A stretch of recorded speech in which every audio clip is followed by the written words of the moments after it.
Yes, people. It's the Kitty G on EGTV, and we're back again with another video. Today, we're going to be doing a panel show discussing the Southampton game, talking about Gabriel Jesus, of course. Is he at this point being slandered, or are you guys just a little bit concerned? And that is perfectly fine. Let me know. Also, were we robbed by Southampton, or at least do you think those refereeing decisions were completely wrong? Because I feel like there was at least some guilty chances where you could have said we could have got a red card for one of their players, or at least a penalty potentially.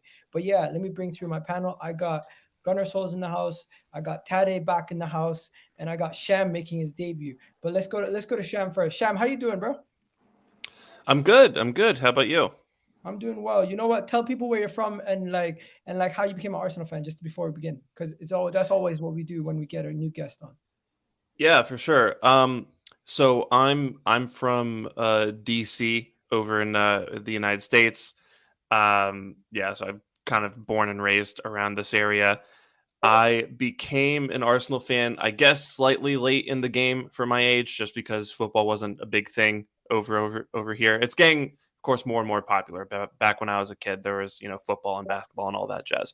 But I became an Arsenal fan by I think it was like in 2005, just after the Invincible season. I I started watching a lot of Thierry Henry, and he became, my favorite player. It's the same old story that a lot of guys will tell you. And then I remember watching the Champions League final in 2006 and actually being super upset, even though I'd never called myself an Arsenal fan before that.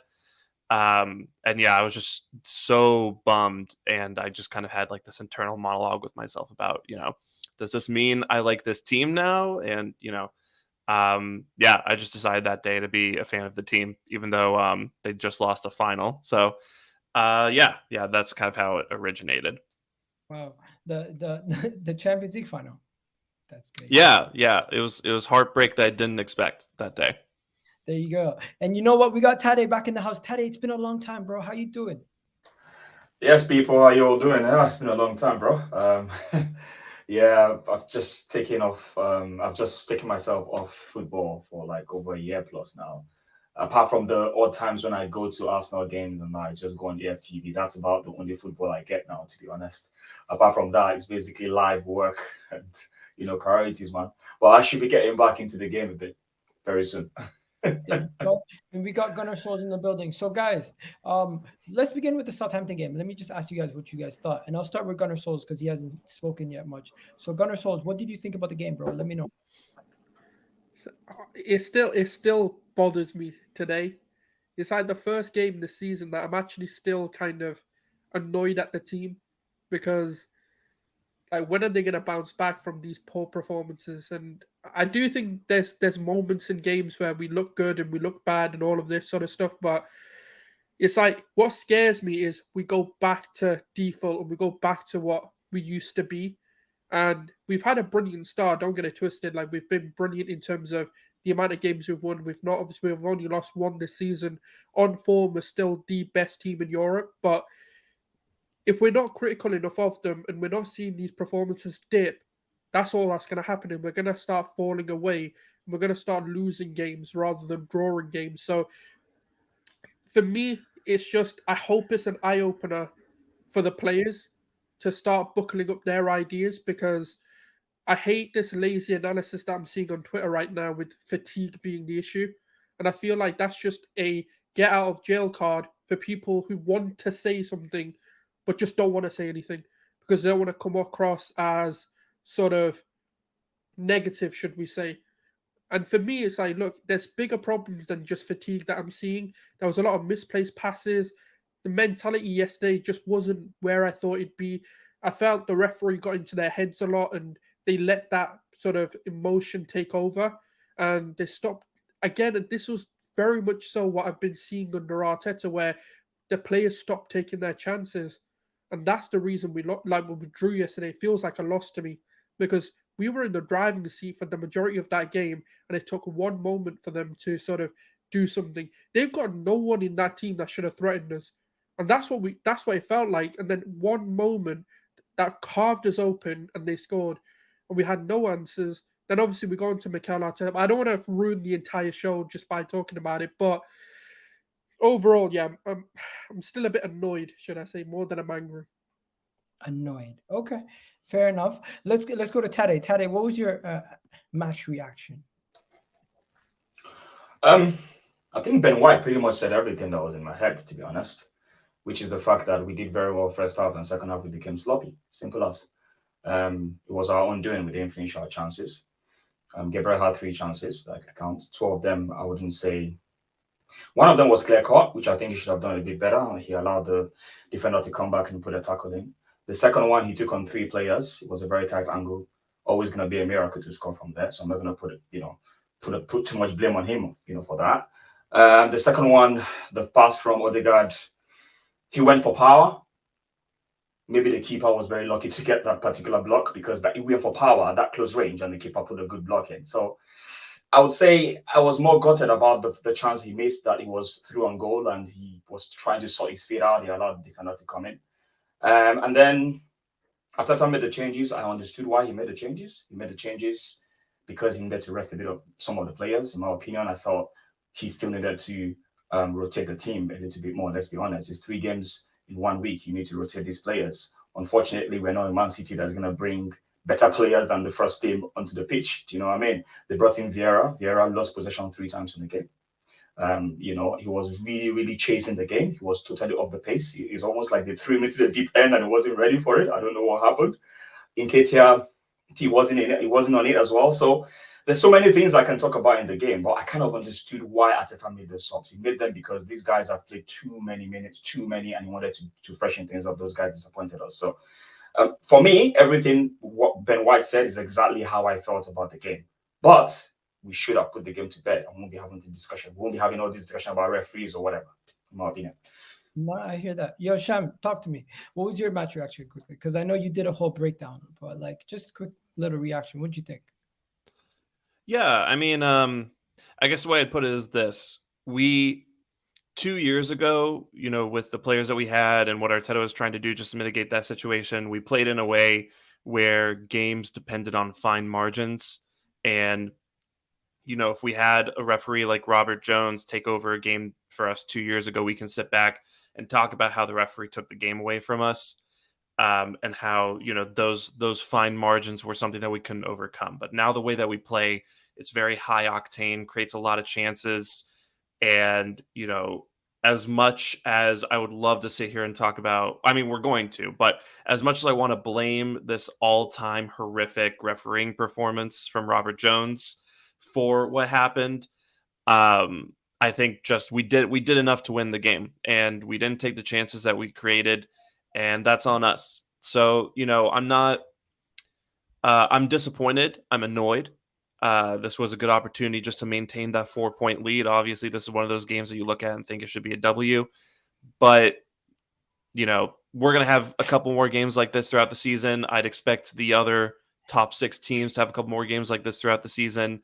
And it is what it is. But I think I'm not concerned long term. I just think this is something that we need to look at and really, knuckle down in terms of taking our chances, in terms of not letting outside factors like a bad referee or, a couple of super physical center backs who are getting away with a bunch of stuff, disjoint us and disrupt us. I think that's what happened. We allowed ourselves to get disrupted, and we allowed ourselves to get kind of outmaneuvered in the second half. And that's on us. That's our fault. So yeah. You know what? I would say similar things. I also said this on my match reaction. I felt like, there were decisions that went against us, but we're gonna talk about those decisions in a bit. But yo, how you feeling, Kunle, after that game, bro? It's a bit more of a, oh yeah, now, my people. It's your dark-skinned man from the motherland. If you didn't know before, tonight, you gotta understand, my energy is low because our performance was low, very low. To be honest, we should have deaded the game in the first half. The first half should have ended like 2-3-0. That's the end of the game. We could enjoy the second half, and we didn't. We were wasteful in our chances. I'm not going to be one of those people to get on Jesus and Saka for missing, because they're the reason why we're top of the league right now. So to shit on them because they had a game where they were firing kind of blanks is not fair, I don't believe, but we were wasteful. I don't believe tiredness had anything to do with us dropping points yesterday. It was literally we just did not freaking finish our dinner. That's all it was, man. That's all it was. All right. So people, we need to now speak about some things, and it's going to be an open floor. Anything you guys want to talk about. But the refereeing decisions, I could put them on the screen for you guys, and we could actually break them down. But is that even necessary? Because I just feel like there were so many things that went wrong that we could be here all day. Egal, I'll be honest with you about I don't even want to talk about the referee decisions because we had so many chances to have the game in our control. I know the ref messed it up. VAR is a freaking scam. I don't even know what's going on with that. It's 24 hours prior, you give a penalty, then after you don't give a penalty. Like none of it makes sense anymore. So we as fans can't even rely on it anymore.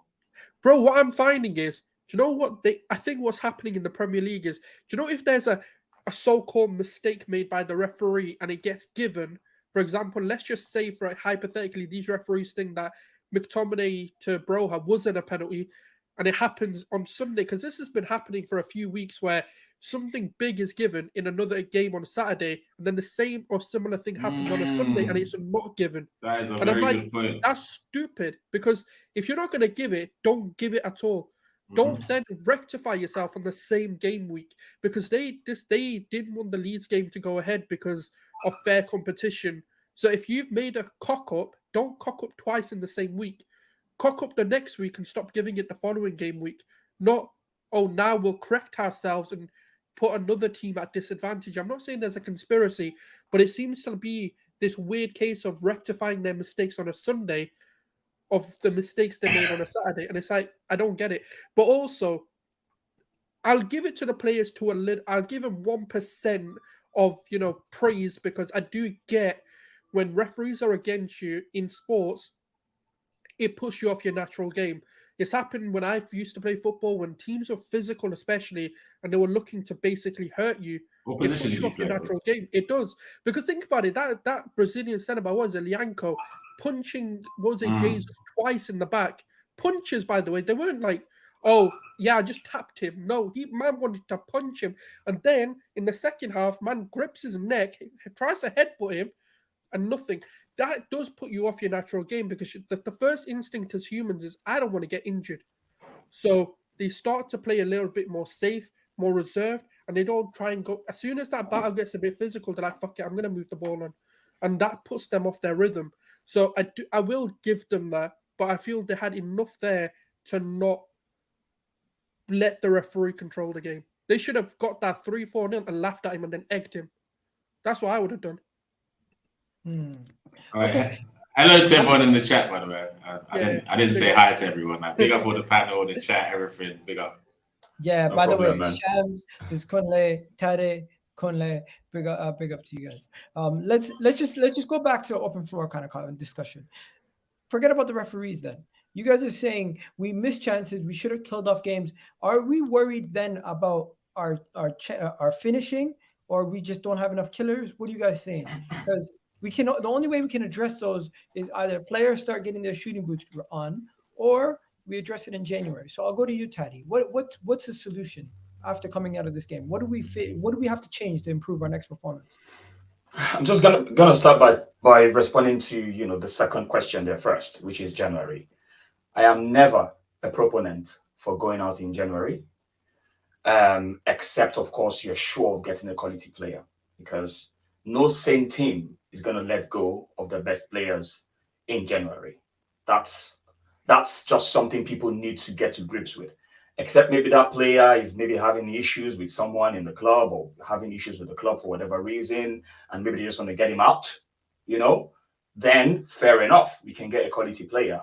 But there is no big club, except you give them a ridiculous amount of money that they cannot say no to, That's probably when it's going to happen. It's always going to be very hard to get quality players. So for me, this issue right now has to be solved internally, as far as I'm concerned, except you're planning to get a squad player that is better than what we have. Not the best player, but better than what we have. That's that. In terms of our goal scoring opportunities and all whatnot, I know Gunnar Solskjaer doesn't like this, but there's no way you can discount fatigue. Fatigue is always an element. Maybe that's not the main reason. I'm not saying that's the main reason, but you can't say fatigue doesn't, get on players. They're human beings first. You have to put that at the back of your mind, and it's always going to play a factor. Maybe just 10% of the factor, but it's always a factor. So we can't say it's not part of it. The question now is, do I think that was the main reason we lost the game? I don't think fatigue is the main reason we lost the game. I think it's because we didn't put our chances away. We didn't kill the game. We didn't kill the guys off early enough. If we had done that, they would have been on the back foot, or probably they would have opened up their defense and would have more opportunities to score more goals in that game.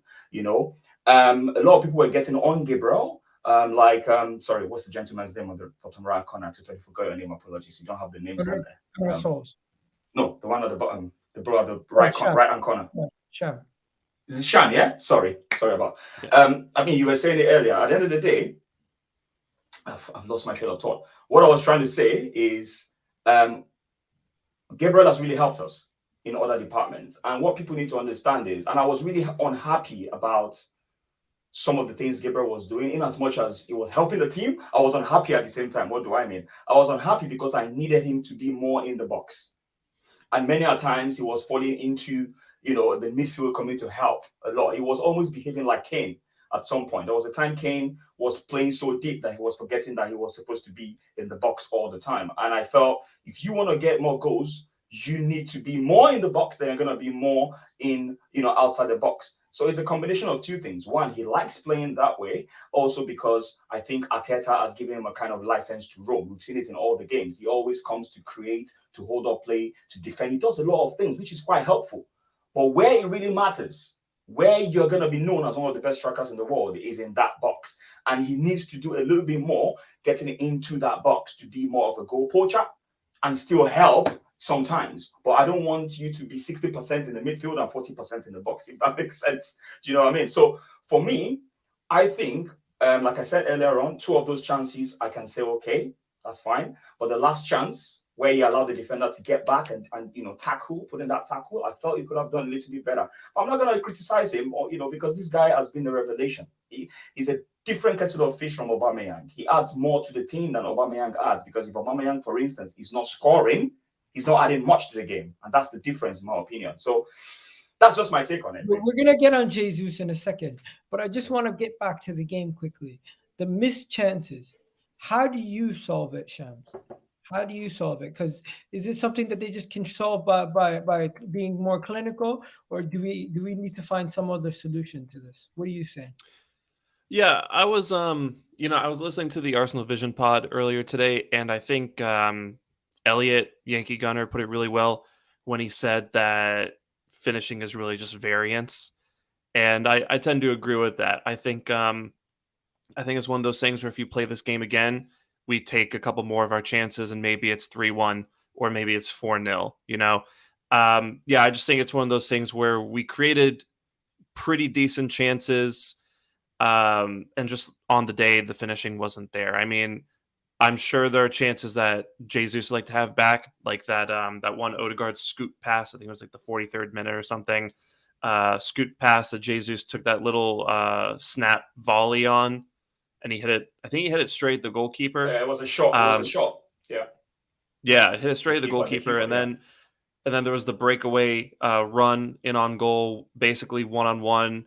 I think Jesus should have tried to slide it into the far corner instead of trying to go for the near corner, and then it wouldn't have been blocked by the defender. But this is all hindsight.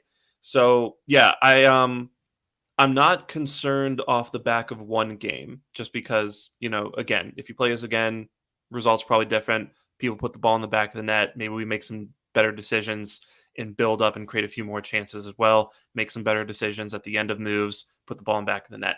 If we continue to do this for a few more games, that's when you have to start worrying about, maybe we do have people on the team who aren't good finishers. And that becomes a bigger concern. That becomes something that you have to address in the transfer market, probably. So yeah, I'm not super concerned right now, but it's it's still frustrating. And so Jesus hasn't scored for a few games now, and I'm sure he'll be itching to right that in the coming games. So yeah, we'll see. But I remember there was a stat floating around on Twitter earlier today where only Erling Haaland has created more XG plus expected assists than Gabriel Jesus. So yeah, I'm not particularly worried about that right now. You know what? I'm not really worried about that either. Some people in the chat saying Gunnar Soul said we will smash Southampton 3-0. Bro, remember Actually, it was 4 or 5-0. Yeah, that was definitely not what happened at all. We had another one here saying Emery. Bro, Emery's gone to Villa. What the hell? I didn't see that coming. Did you guys see that coming? That was just random. They just said that I don't think they've sealed it yet, according to BBC. They said it's close to appointing. They're close to appointing him as head coach, but I think it's probable. It's gonna happen. It's gonna happen. So do you guys care? I honestly don't give a shit. It's like actually, I think they just officially announced it. Yeah, I think Fabrizio Romano. So Fabrizio Romano. Why did I say Romanto? So maybe BBC is behind then, because no. Aston Villa's Twitter account actually just tweeted it out like 20 minutes ago. Okay. Yeah. Yeah, that's a bit surprising because I don't know why he didn't go to Newcastle and then he decided to go. I don't know, maybe because he just won the Europa with Villarreal. He felt he owed Villarreal, that honor. Villarreal sacked him. What happened there? Do you guys know? No, they didn't sack him. No, they didn't sack him. They paid the €6 million clause or something like that to get him. They didn't sack him. They begged him to stay. The point I'm making is he didn't take the offer from Newcastle. So I'm trying to understand maybe it's because he just won that league with Villarreal and he felt like he owed them that honor to stay back. Because I'm just talking from my experience, if I had Newcastle, I don't know, and they're probably going to offer him more money, I think he knows the truth here. He's a crap league manager, and I've always said this, but he's a brilliant cup manager. He'll win you cups and he'll win you something in that sense. But when it comes to leagues and when you want to be sort of competing for those top positions, that's not what you hire him for. You won the Europa League and finished 7th or 8th. So, and that's in my league. He won the league with PSG. So why would you say he's a shit league manager? Yeah, but PSG default still a team. But they win. All right, but even if you look at his Sevilla record, not great. If you look at his Villarreal record, not great. Valencia record, not great in the league either, for their standards, by the way. So, but all these teams you've mentioned, sorry to interrupt you, all these teams you've mentioned, how many of them do you think we're ever going to win the league anyways? It's almost like the league, but they should be better than 7th or 8th that he's been finishing with them. That's what I'm saying. He should be higher up in the leagues, but he's never done well in league standings, in my opinion, for the standards he's meant to bring in. But he's a brilliant cup manager. That's why I feel he didn't want to go to Newcastle, because the pressure will be to climb the ranks at Newcastle. And I don't think he's that manager. But if you want to win a cup, that's the kind of manager you go and hire, because that's what he's specialist in my opinion. And that's where he thrives, in those cup sort of scenarios. But that's my opinion. Well, obviously, we'll see. He's at Villa now. Let's see how much he does do. But I'm not really scared that he's at Villa. That Villarreal is underperforming. Go ahead. Yeah, I think it's just a matter of timing. I think in terms of why Emery decided to do this, because, when they approached him last season, he was still with Villarreal, looked like a good shot to win the Europa League, probably wanted to stay and try to do that. Maybe he had some ethical concerns about the owners that he'd be reporting to. That's never something you really want to write off. So, yeah, I can understand why Emery turned that down. And then, Aston Villa come knocking now. This is Emery's second opportunity in less than a year to join, the richest league in the world, have access to more funds than the vast majority of teams in Europe would have, more prestige, more exposure. So, he probably, if I were in his shoes, I'd probably think to myself, I've said no to one English team. If I say no to a second one, is there going to be a third? Yeah, it might not come again. I'm going to be remembered as the guy who blew it with Arsenal. I'm going to be remembered as the guy who just wants to be in La Liga.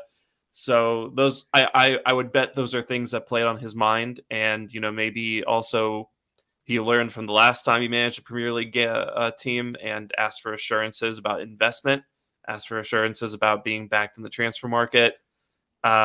So yeah, I understand why he came this time, and also they do have a very interesting squad. I wouldn't say they have an amazing squad, but there's pieces there that you can work with. And yeah, if he's being backed in the transfer market, then I'm sure that he can try to make something happen. Who knows? Maybe we'll get a £40 million bid for Emil Smith Rowe in the summer. You know what? Yeah, I think he's gonna do better. I I think don't he's know gonna do about better that. than Gerrard.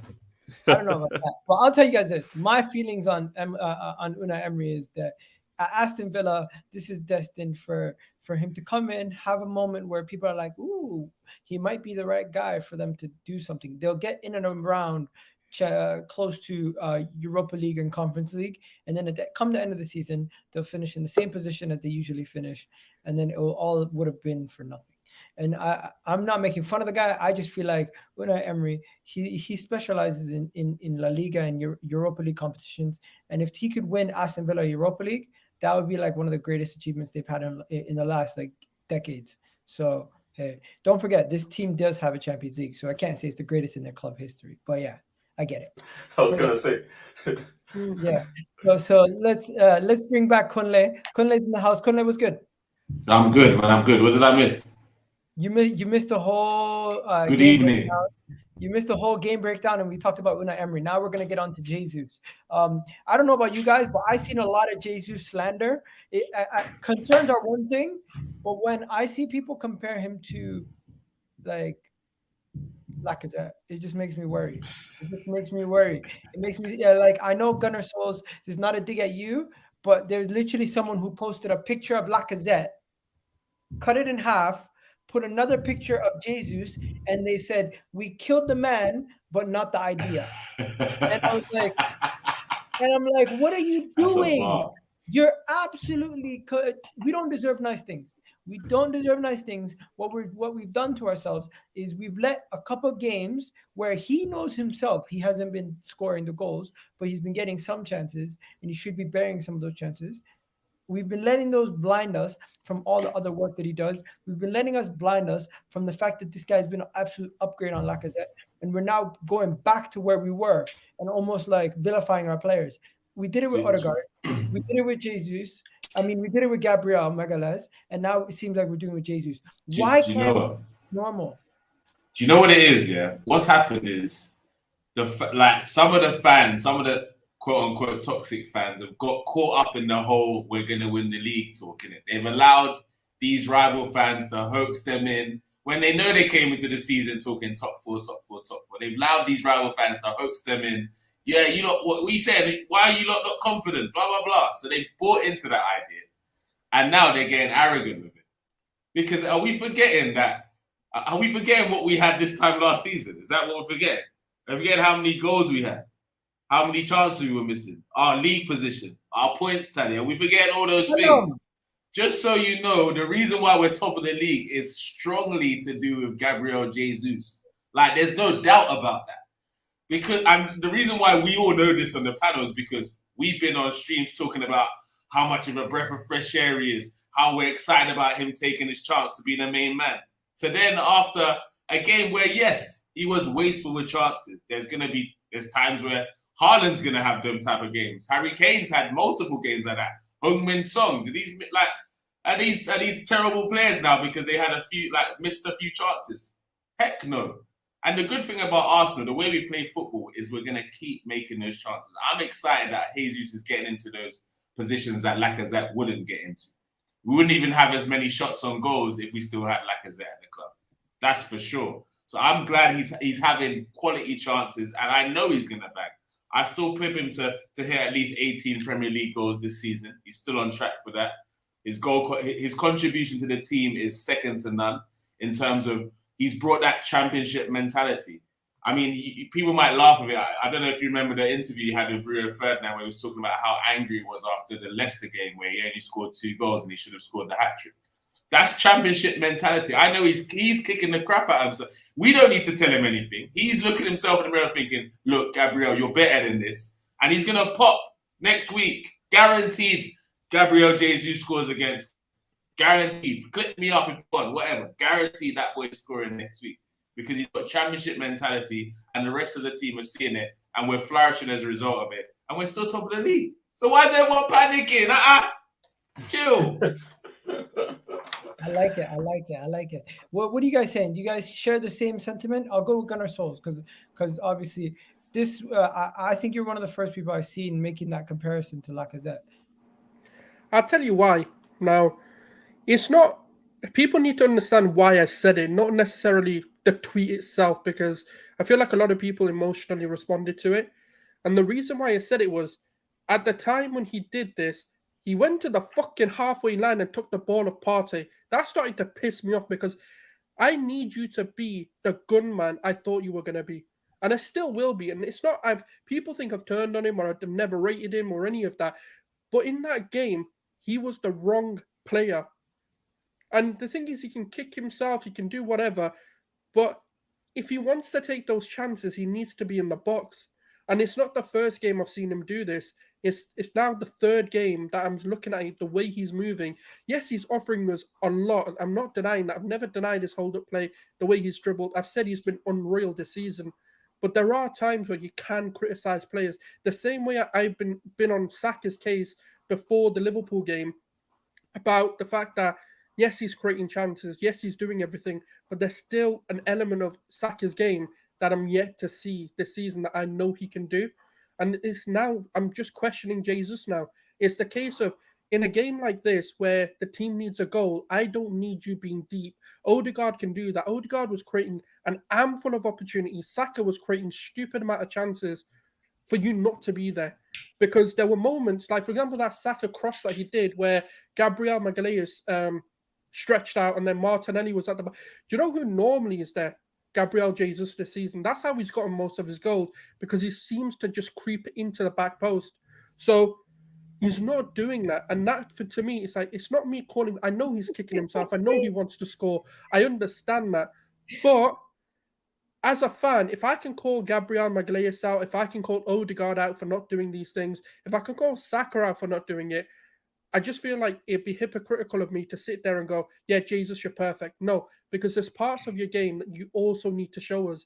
In a game like this, you know what the best players do? Do you know why Harry Kane sometimes gets that criticism? Because you don't always need to be a quarterback. Get up there and score the goal. That's what we signed you for. We didn't sign you to do all of this because, like everyone's mentioned, like everyone knows, do we or do we not create chances? The answer is yes. So why is the striker not taking them? That's when I become a bit concerning. It's like his goals this season, they've either been wonder goals or there's been no goals. And that's, to me, where I get annoyed. Take the easy chances. Bro.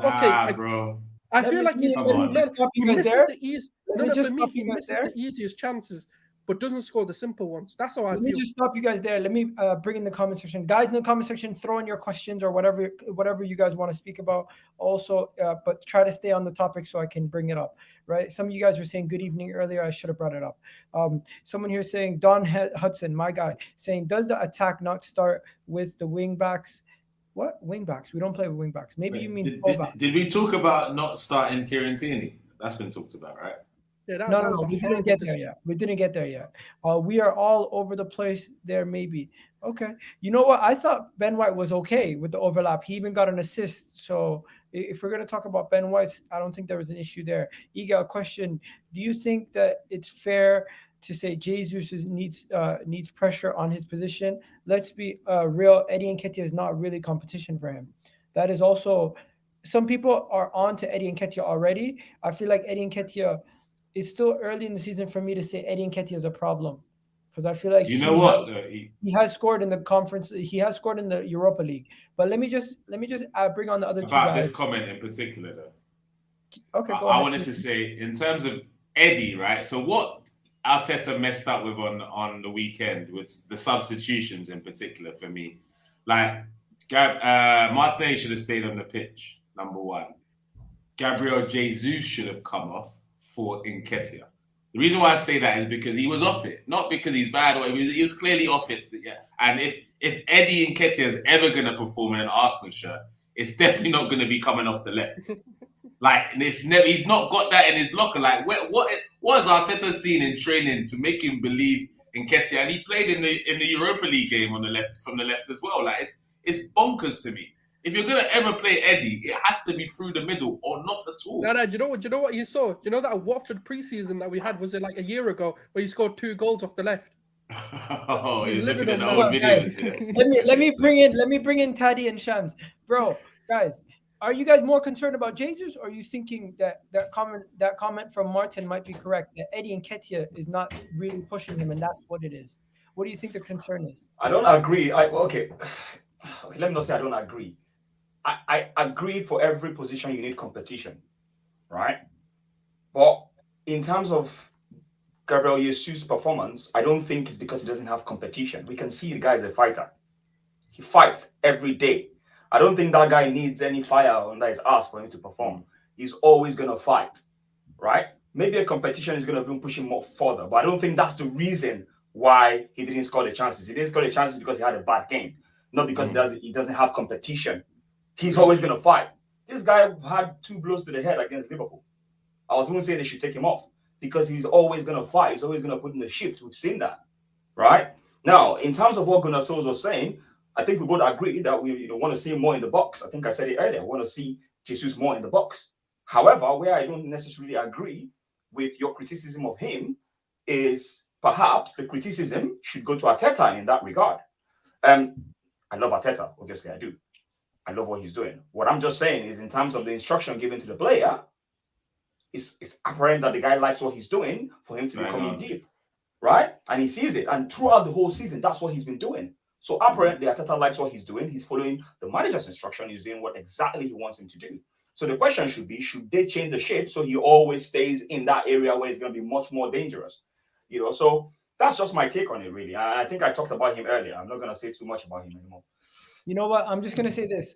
I hear you about the Arteta thing, but Arteta himself even said Jesus is going to be beating himself up about not scoring those chances. And Jesus himself came out and said he apologized to the fans and said, you know what? I need to score more. And that is like a man that's taking it up on himself, saying, I need to do more. Shams, what are you saying, man? Jesus. Yeah, so I'll start with Jesus and then I'll move to Nketiah in a second. But with Jesus, I think now is probably a good time to talk about the ref a little bit, because if there's a player who was most hard done by because of the ref on Sunday, it was Jesus, right? If the proper calls are made, right? Two things happen at least. One, Jesus wins a penalty early on the first half, and I think it's Chaleta Char was the guy's name who brought him down. That guy's sent off, right? So that's a red card, penalty. I'm assuming Saka puts that in the back of the net, 2-0, right? So Game done. That's the first thing. Sorry, and done, yeah. And then after that, I think it was a Lianco punches him in the back. Twice. Oh, okay. Yeah, and then on Nketiah. So Lianco punches Jesus in the back, should have gotten sent off for that. So that's now 2 guys that Jesus should have gotten sent off. And I think a big part of Gabriel Jesus' game is causing this kind of trouble for defenses, right? He runs at them, he forces them to make decisions, and they're often the incorrect decisions, right? Because a lot of defenders get scared. They think, I got to bring this guy down. And then, the cards come out, the free kicks get called, the penalties get given.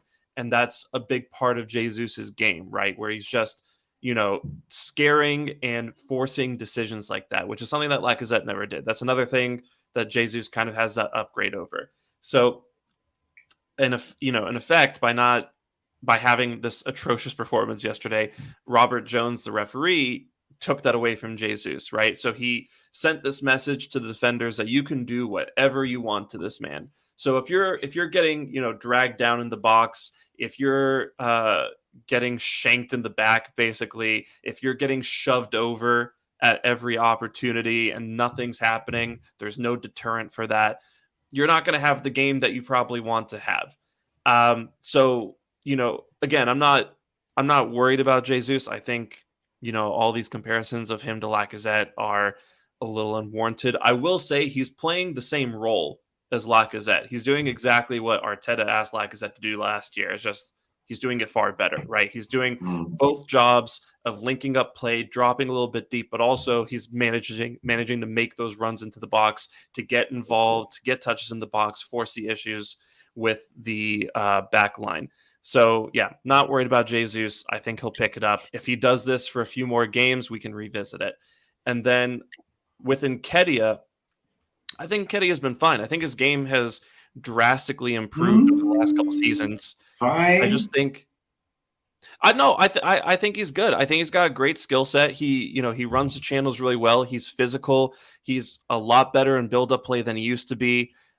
He's a decent finisher, although there are a couple chances still that I wish. All those things you said are spot on, but is he still at the level? Yeah, I agree with everything you just said, but is he still at the level that we should expect at our club? I think he's backup striker level, and I think the thing about him is that right now he's doing fine, and I think another thing to kind of in support of him is that we're just throwing him in at the end of games, right? So he's coming on, and we're either closing things out, or it's very, you need a couple minutes to just like get adapted and get acclimated to the scenario of the game. It's really tricky to just throw players on and expect them to make those contributions. In the Europa League, I think he's been solid, but I will say down the line, especially now that you have Florent Balogun balling out in France, there is going to be a decision that has to be made, because Balogun, I think, eventually is going to come back. I'm not sure how many more times we can loan him out before he, asks us to make a decision on his future, right? Maybe we get one more time with that. So, Balogun's going to come back and he's going to want to be involved in some capacity.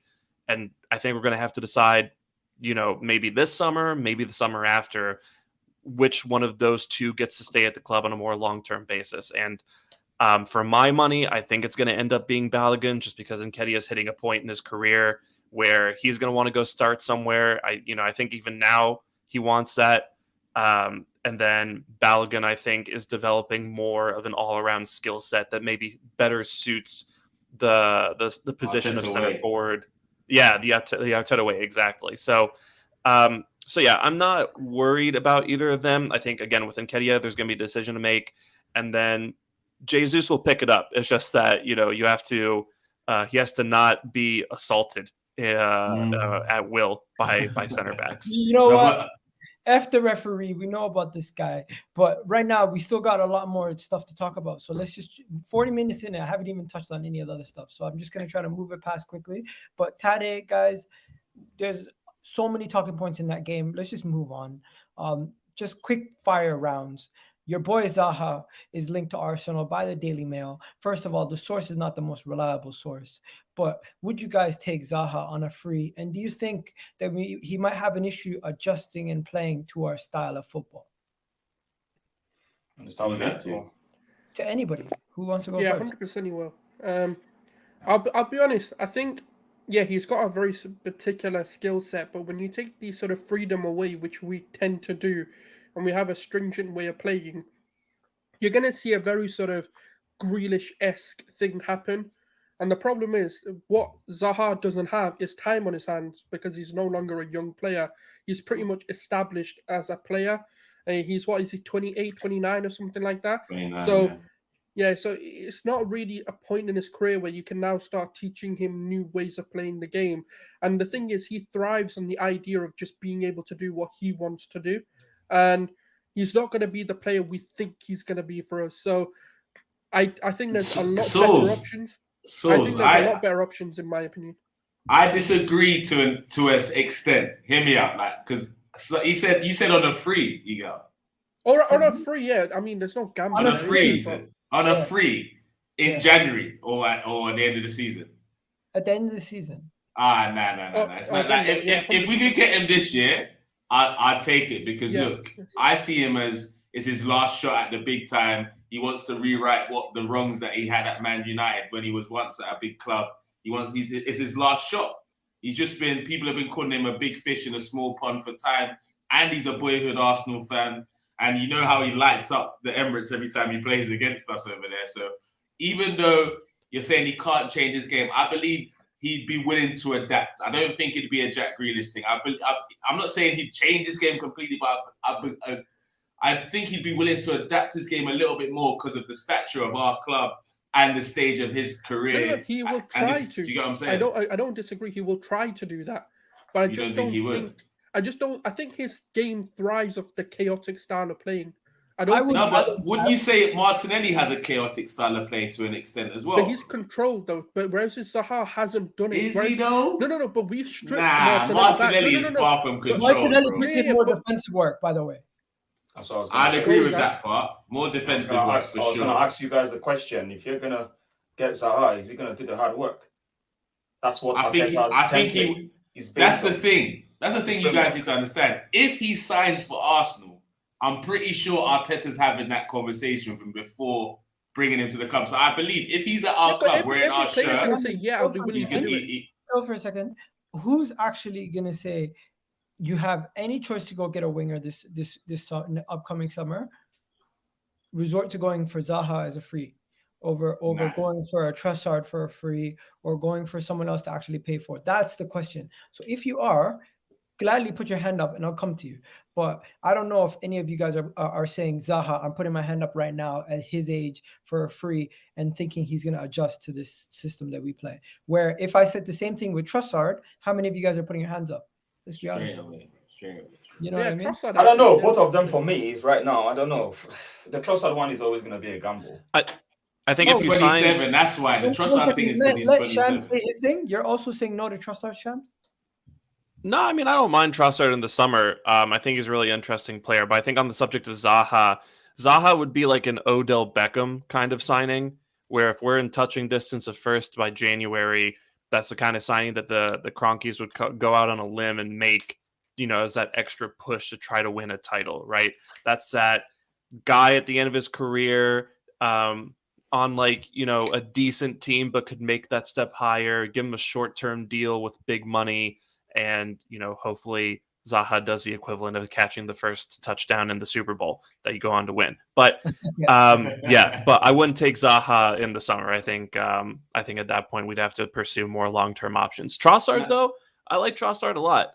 It just depends on whether or not he'd want to come in and play second fiddle, I guess, to either Martinelli or Saka. But I think he's a really interesting talent, very underrated player, and clearly is having a pretty good season so far. You But know what? quickly, I don't have- as it's summer, Sorry, bro. I have like 9 minutes left, so I just need to do this quickly. There is also another elephant in the room. Gabriel Jesus and Saliba still haven't picked up any yellow cards, and they could potentially miss the Chelsea game if they pick up a yellow card versus Nottingham Forest. What do you do to manage that situation? we don't need to, bro. We got Nketiah, bro. Nketiah is ready to shoot up the bridge at any time needed, bro. He's ready, bro. I'm not worried, bro. I'm not worried. If Eddie plays at the bridge, I'm not worried. I'm telling you this. Are you going off based on his performance last season? The last 10 games? Brother, trust me, Eddie's got Chelsea's number, bro. Eddie, he picks up the phone, he answers the call when it comes to Chelsea. Do not worry about that one. It's the rest of the season. Bro, he's got like a personal vendetta, bro. He's on like this crusade. He's like, I'm just gonna destroy this club. Yeah. Bro, did you see the way he was pressing them into mistakes, bro? The guy was like, "Nah, you know what? I'm not even gonna score. I'm gonna make sure it comes off you guys. You're gonna assist me in this goal." I won't lie. I'm not even that nervous about losing a Saliba for a game against Chelsea necessarily, because we got Benny Blanco can just slot in. Where do you need me, boss? Big man, where do you need me to play? I'm gonna put in a shift for you. That's Benny Blanco, bro. Tuck in Tomiyasu on the right, no problems, bro. I'm not nervous about going to that bridge. I got a couple more quick fire. Shams, I'm gonna come to you for this one. What are you saying about Ben White's interview? Did you like it? Did you think it was weird? I love Ben White. Ben White's just a delightful weirdo. When he gives interviews, like that guy does not want to be there, and that's exactly why he's the best guy to do these interviews. Especially, I love the bit where the guy was like, "Oh, like, you know, is it important to get out there and not be bullied?" And then Ben White's like, "Oh, I don't think we were bullied. That's definitely not what happened out there." And then like he's just 1-2 word answers after that. Yeah, no, I think that's great. Ben White kind of reminds me of a lot of like elite level like NBA players when they give interviews. Like, you know, depending on how the game went, like you might get a little bit of attitude, and he's like very subtle about it. Yeah, no, like Bill roll Belichick. him out. If you guys Yeah. watch Bill Belichick, he would just say stuff like, "On to the next game, on to the next game." Every Yeah. question. Ben White gives like Russell Westbrook style interviews where he's just the like media training session. He definitely skips it. Real talk. Or he leads them. There's only one of two things. Facts. I think he answers them quite well. I think for me that's the best way to answer so many of those stupid questions, to be honest. And he doesn't. He's not rude. He just gives you a very straight face and just gives you the right answer and move on to the next question. Do you Don't know waste my time. why does he get all the stupid questions? Why do they ask it him? I don't get it. Why were you bullied? When is a defender ever going to say they were bullied? Come on. There is one more thing that we need to talk about that is like the final thing that I wanted to discuss, the unacceptable Premier League fixtures that they provide to us every year in the wintertime. This season, after the World Cup, you would think they would change it up and give people a little bit of a break. But no, you know what they've done? They've given Arsenal 3 games on December 26th, December 31st, and then January 3rd. In the span of that short period, we're going to be playing those many games. Well, what did you want to do? It is what it is. That's tradition. Look, do you know what? You don't mess with man's tradition. That is tradition. You keep that going. Like, I don't straight.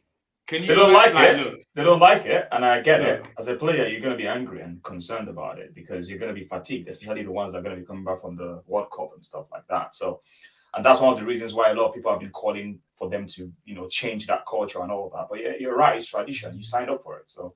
Straight up, and the fact they allowed the World Cup to be in December is a tragedy. So football is all about money. Players are getting paid more money, so play more games, innit? I'm not trying to hear none of it. Sorry, bro. Sorry, man, back in the you're day, getting paid stupid money. But you still need to look at the health. Bro, you need to look at the health of the player. I mean, I don't health, bro. I don't personally agree with you on that because if you're a footballer, brother, what do you mean health, bro? People go to the gym every day. Some go in the morning and at night. Let me explain something to you, right? They don't get paid 50 grand a week. You see the money. 100 grand a week. Sorry. Hang on. You see the money they get, right? But you don't have a career of 40 years. Not many players. People need to put that in perspective. And look at this guy that's got that's just retired at 24. These kind of things happen. And that's their career done. So we need to stop talking about we need to stop talking about money. We need to look at the fact that some of these players, when they get injured, that's the end of their career. Many of them. And these guys are working really, really, really hard for whatever money they're paying them.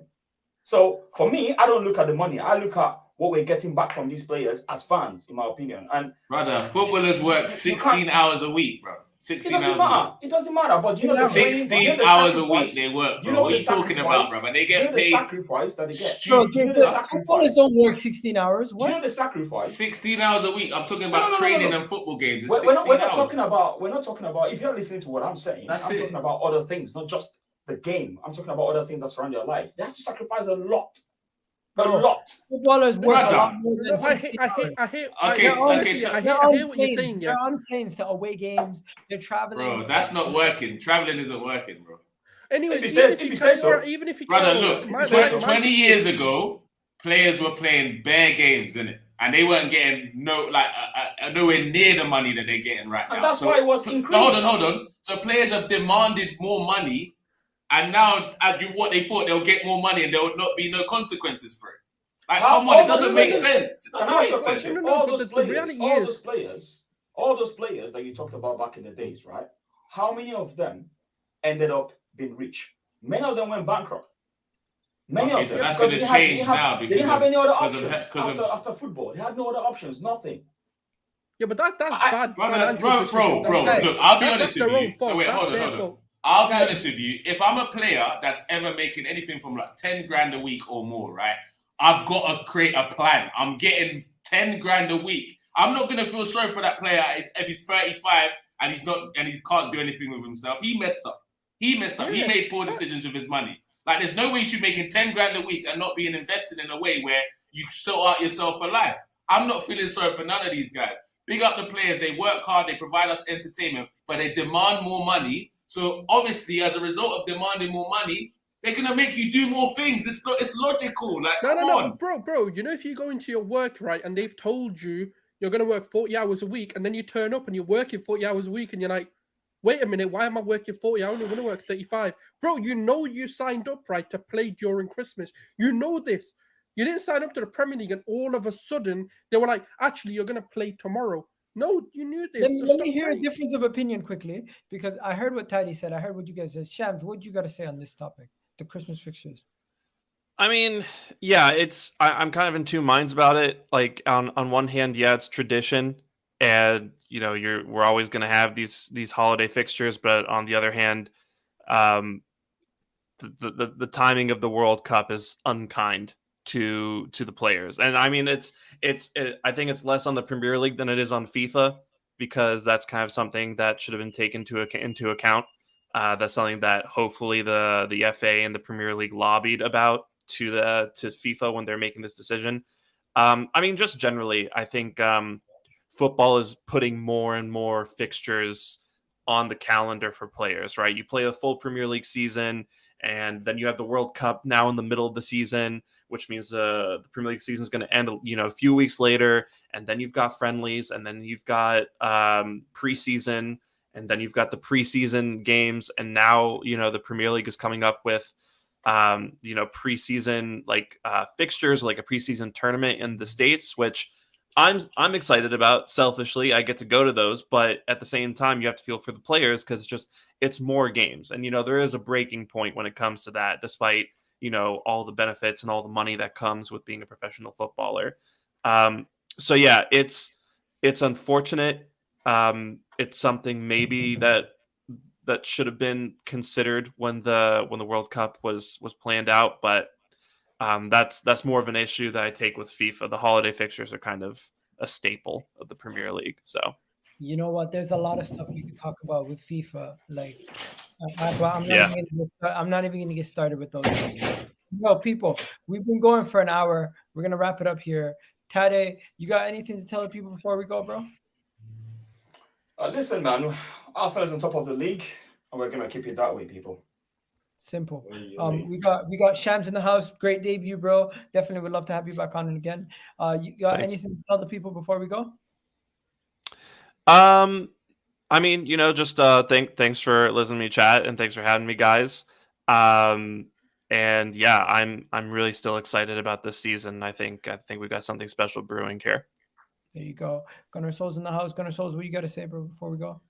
Don't mess with our traditions, yeah. We get very sensitive about this stuff, right? You can scrap the rest of the stuff. Don't mess with man's tradition. And also, we're gonna win the league, innit? So let's not stress about this, yeah. We're in a title challenge. City, like I said before, watch your fucking backs, because we're coming for you.